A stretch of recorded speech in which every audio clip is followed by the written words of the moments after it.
అందరికీ నమస్కారం. Breaking news. Surya దంచేయగా కుల్దీప్ కూల్చేయగా. ఈ డీటెయిల్స్ చూసే ముందు ఈ వీడియో నచ్చినట్టయితే లైక్ చేయండి, షేర్ చేయండి. మరిన్ని వీడియోల కొరకు మా ఛానల్ సబ్స్క్రైబ్ చేసుకోండి. దక్షిణాఫ్రికాతో మూడో టీ20లో టీమిండియా ఆటగాళ్లు అదరగొట్టారు. సూర్యకుమార్ యాదవ్ సెంచరీతో చెలరేగగా కుల్దీప్ యాదవ్ 5 వికెట్లు తీసి సఫారీలను పడగొట్టారు. ఫలితంగా భారత్ 106 పరుగుల భారీ తేడాతో సౌత్ ఆఫ్రికాపై గెలిచింది. ఈ పర్యటనలో టీమిండియా బోని కొట్టింది. ఈ రెండు జట్ల మధ్య తొలుత టీ20 సిరీస్ ప్రారంభం కాగా తొలి మ్యాచ్ వర్షం కారణంగా రద్దయింది.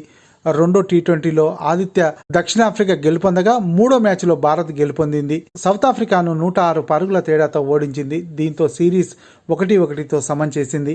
మ్యాచ్లో తొలుత బ్యాటింగ్ చేసిన భారత్ కెప్టెన్ సూర్యకుమార్ యాదవ్ సెంచరీతో చెలరేగడంతో నిర్ణీత 20 ఓవర్లో 7 వికెట్ల నష్టానికి 201 పరుగులు చేసింది.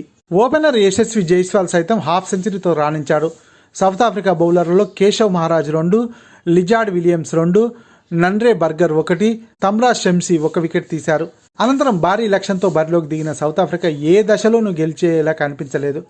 భారత బౌలర్లు కట్టుదిట్టంగా బంతులేయడంతో ఆ జట్టు బ్యాటర్లు పరుగులు చేసేందుకు ఇబ్బంది పడ్డారు. బౌలింగ్ అటాక్ ప్రారంభించిన మొహమ్మద్ సిరాజ్ మెడిన్తో ఆ జట్టుపై ఒత్తిడి పెంచాడు. మిగతా బౌలర్లు సైతం పరుగులు ఇవ్వకపోవడంతో ఆ జట్టు బ్యాటర్లు ఒత్తిడికి గురయ్యారు.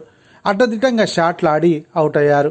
ఆ జట్టు బ్యాటర్లలో captain Markram 25, David Miller 35, డొనోవాన్ Ferrari 12 మాత్రమే 2 అంకెల స్కోర్లు చేశారు. మిగతా బ్యాటర్లంతా సింగిల్ డిజిట్కే పెవిలియన్ చేరారు. దీంతో సౌత్ ఆఫ్రికా 13.5 ఓవర్లలో 95 పరుగులకు ఆల్అవుట్ అయింది. ఈ మ్యాచ్లో సూర్యకుమార్ యాదవ్ 100 చేయగా దక్షిణాఫ్రికా బ్యాటర్లు అందరూ కలిసి ఆ స్కోర్ను కూడా అందుకోలేకపోవడం గమనార్హం.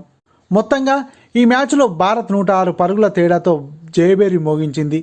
దీంతో 3 మ్యాచ్లు టీ20 సిరీస్ను 1-1 సమం చేసింది. భారత్ బౌలర్లలో కులదీప్ యాదవ్ 5 వికెట్లు తీసి సౌత్ ఆఫ్రికా వెన్నువిరిచాడు. రవీంద్ర జడేజా 2, ముఖేష్ కుమార్ 1, హర్షదీప్ సింగ్ 1 వికెట్ తీశారు. రెండు జట్ల మధ్య 3 మ్యాచ్ల వన్డే సిరీస్ డిసెంబర్ 17 నుంచి ప్రారంభం కానుంది. ఈ వీడియో నచ్చినట్లయితే లైక్ చేయండి, షేర్ చేయండి. మరిన్ని వీడియోల కొరకు మా ఛానల్ సబ్స్క్రైబ్ చేసుకోండి.